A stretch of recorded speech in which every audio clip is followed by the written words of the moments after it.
নমস্কার বন্ধুরা, কেমন আছো সবাই? আশা করি সবাই খুব খুব খুব ভালো আছো, আর সাথে আমরাও খুব ভালো আছি।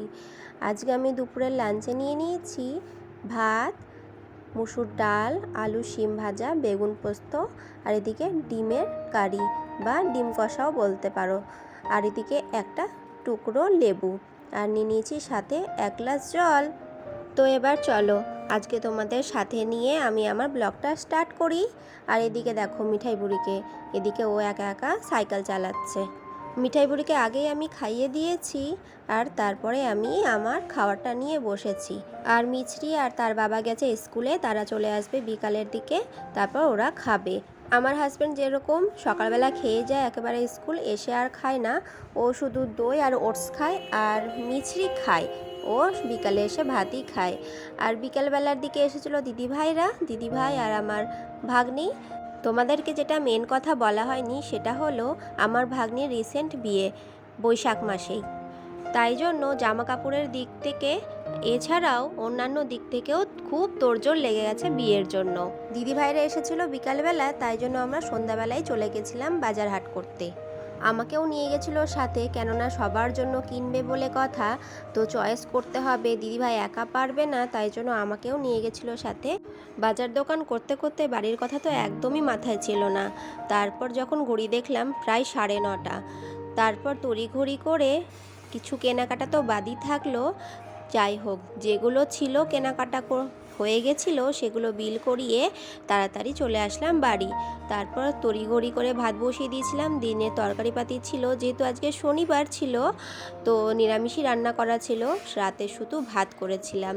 আর তাড়াতাড়ি করে সবাই খাওয়া দাওয়া করে এই যে এখন বাজার দোকানগুলো নিয়ে বসেছি, কার কোনটা। তিন্নির বিয়ের আগে যেহেতু দিদিভাই সবাইকে দিবে জামা কাপড়, তাই জন্য সবার জন্য জামা কাপড় কিনেছিল। তিন্নির বিয়ের আগে দিদিভাই যেহেতু সবাইকে জামা কাপড় দিবে বলে কথা, তাই জন্য আমার হাজব্যান্ড দেখেনি, তাই জন্য ওকে দেখানোর জন্য সমস্ত কিছু জামা কাপড় নিয়ে বসেছিলাম। আর এটা হচ্ছে পরের দিনের ব্লগ। আজ হচ্ছে রবিবার, তাই জন্য সকালবেলায় সবাইকে চা বিস্কুট খাইয়ে দিয়েই এদিকে আমি সকালের জলখাবারটা করা সেরে নিচ্ছি।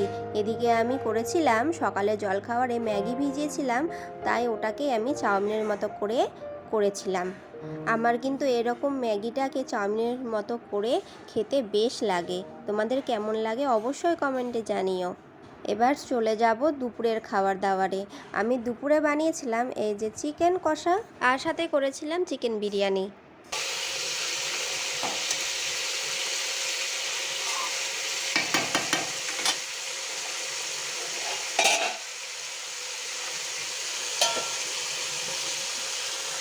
আমার এদিকে চিকেন রান্নাটা হয়ে গেছে, আর এদিকে আমি বানাবো বিরিয়ানি। এদিকে আমি তেলের মধ্যে পেঁয়াজ বেরেস্তা করে নিয়েছিলাম, তারপরে ওই তেলের মধ্যে এরকম চিকেন লেগ পিসগুলো দিয়েছিলাম, আর সাথে আলু।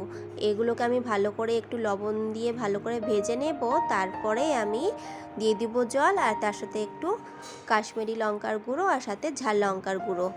যারা যারা আমার এই বিরিয়ানি রান্নাটা দেখোনি তাদের বলি অবশ্যই আমার চ্যানেলে গিয়ে তোমরা দেখতে পারো আমি কিভাবে বিরিয়ানি রান্নাটা করি। ওই যেমন করে দাদা বৌদি বিরিয়ানি রান্নাটা হয় ঠিক সেই রকমভাবে আমি এই চিকেন বিরিয়ানিটা রান্না করি। চলে আসলাম দুপুরের খাবার দাবার নিয়ে। এই যে চিকেন বিরিয়ানিটা করেছিলাম, দেখো কি সুন্দর হয়েছে তাই না দেখতে। এদিকে তার সাথে আমি ডিম সেদ্ধও নিয়েছিলাম, আর এই যে আমি করেছিলাম তার সাথে রায়তা দিয়ে কোনোদিনও আমরা এরকম বিরিয়ানি খাইনি, তো এবার কি যেন মন গেল যে এবার বিরিয়ানির সাথে আমরা একদিন রায়তা বানিয়ে খাবো। তো হয়ে গেল, আজকে আমি বানিয়ে নিয়েছি রায়তা, তার সাথে অবশ্যই স্যালাডও করেছিলাম। আর এই দেখো বন্ধুরা চিকেন কষাটা। তো চলো আমরা দুপুরের খাওয়া দাওয়াটা করি, আর তার সাথে তোমাদেরও বিদায় জানাই। দেখা হচ্ছে নেক্সট ব্লগে। তোমরা সবাই ভালো থেকো।